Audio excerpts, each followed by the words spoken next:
Ayan. Dami. Tapos namin maglinis. So, 3:22 na ng gabi. Umaga pala. Ayan o. Linis na lahat. Hindi si mama doon ng... Ay. What's up? Chiyan creepy sisig. Emperor fried rice.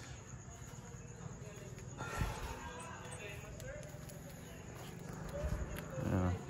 Pinapanood mo dyan. Sino yun? Pinapanood niya yung sarili niya ngayon, guys.